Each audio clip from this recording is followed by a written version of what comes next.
Olá, pessoal, tudo bem com vocês? Dando continuidade aos estudos dos ácaros aqui no canal Ácaros São Legais, nós vamos falar sobre as características biológicas gerais dos ácaros.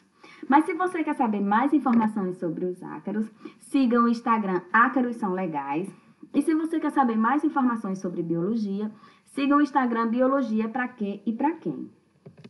Então, começando com o sistema nervoso dos ácaros, né? Os ácaros, eles apresentam um sistema nervoso provido de distintos órgãos sensoriais. A maioria desses órgãos sensoriais correspondem a setas. Essas setas, elas são de diferentes tipos e apresentam diferentes funções. Elas são estruturas formadas pela epiderme.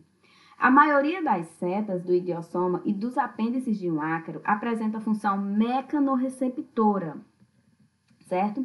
Setas mecanorreceptoras, elas são sólidas e articuladas na base com a região em que estão implantadas. A movimentação estimula um sensor na base da seta, que vai enviar o estímulo ao sistema nervoso central. As setas que mais predominam são as setas tácteis e correspondem aos tricobótrios. Acredita-se que esse tipo de seta perceba o movimento do ar. Algumas setas presentes nos apêndices parecem ter função também quimiorreceptora, são elas eupatídeos e solenídeos. Os eupatídeos apresentam um orifício terminal e que supostamente estão ligados à percepção de moléculas presentes no substrato. São encontradas principalmente no tarso dos palpos e do primeiro par de pernas. Eles correspondem à percepção do gosto e algumas delas podem atuar na percepção do tato. As setas solenídeos nelas estão presentes um grande número de orifícios que são distribuídos por toda a superfície. Estão ligados à percepção de moléculas dispersas no ar, ou seja, correspondem ao olfato dos ácaros. Essas setas, elas são encontradas na superfície dorsal do tarso, né, de gênio e da tíbia, do primeiro par de pernas, de alguns grupos, tá? Continuando aqui com o sistema nervoso, né? O sistema nervoso dos ácaros, ele corresponde basicamente a uma massa nervosa central. Dessa massa nervosa partem nervos para várias partes do corpo, certo? Essa massa nervosa é chamada de cigânglio. O cigânglio, ele está localizado logo atrás do gnatossoma do ácaro e ele é atravessado pelo esôfago, que vai dividir em um gânglio dorsal, supraesofagiano, e um gânglio ventral subesofagiano. O sistema respiratório dos ácaros, né? Os ácaros, eles vão apresentar uma respiração basicamente cutânea, principalmente cutânea, né? Então, ela vai ocorrer pela superfície da parede externa do corpo ou através de um sistema de traqueias. Nos ácaros terrestres, as traqueias geralmente se abrem para o exterior pelos estigmas. Aqui, ó, que está mostrando, né, o estigma respiratório desse ácaro, que seria provavelmente um ácaro prostigmata. Mas, em alguns casos, né, isso pode mudar. Ele pode se abrir no átrio genital, como em alguns ácaros da família Bidelidae.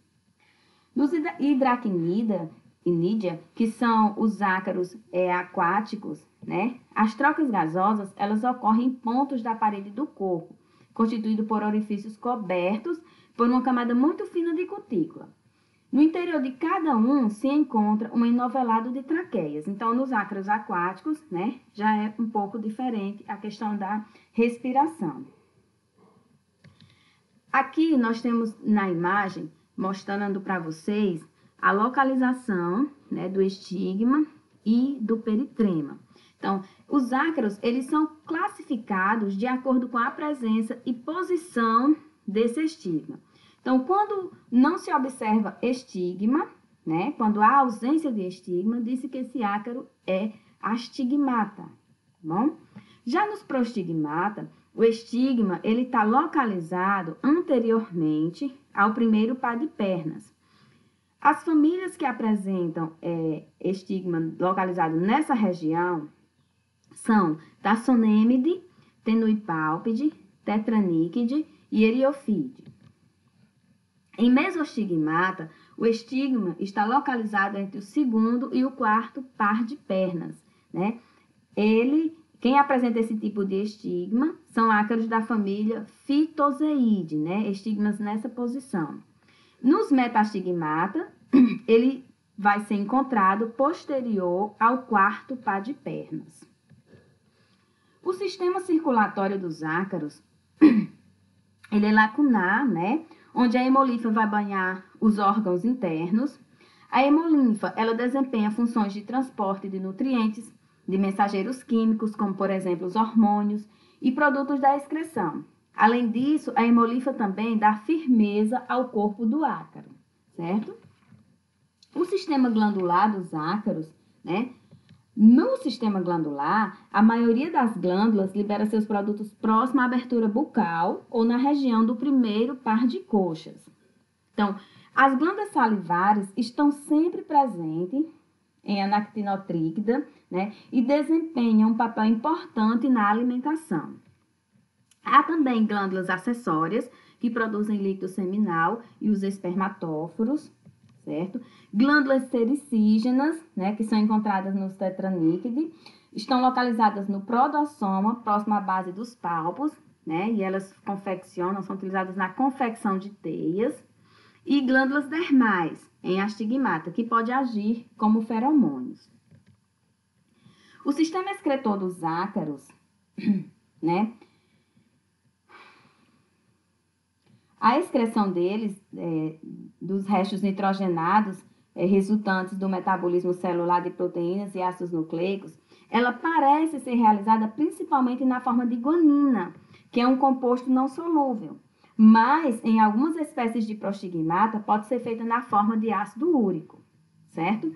Nos actinotríquida e em alguns astigmata, a excreção é realizada através dos túbulos de Malpighi, que estão aqui para vocês na imagem, mostrando os túbulos de Malpighi.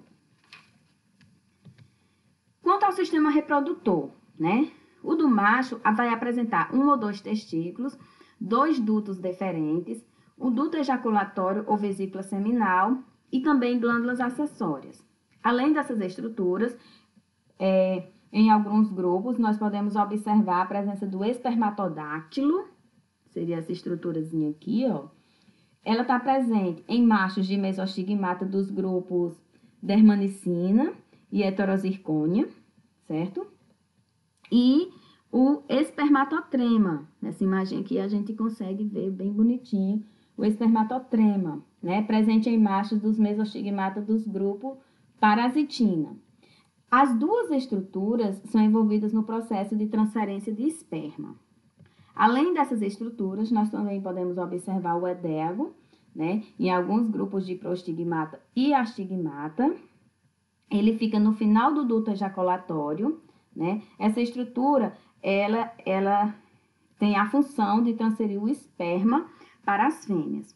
Além dessa função, né, ela é caráter taxonômico para ácaros da família Tetraníquide, dos gêneros tetrânicos, né? Então, aqui eu trouxe imagens, né, de alguns edégos para vocês observarem. Temos aqui o do Tetranicus evans, ó, mostrando o formato do edégo do Tetranicus evans, e o edégo do Tetranicus urtici, que também é um ácaro bastante conhecido. Então, quando você está separando as espécies dentro dessa família, além de outras estruturas, né, que você vai observar, que vai separar cada uma das espécies, o edégo, né, é um caráter que vai ajudar a identificar e separar as espécies de forma mais concreta.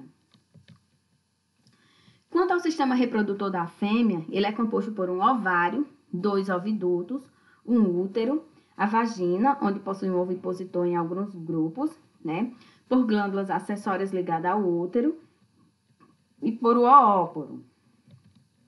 Ainda nós podemos observar essas estruturazinhas aqui, ó, chamadas de espermateca, tá?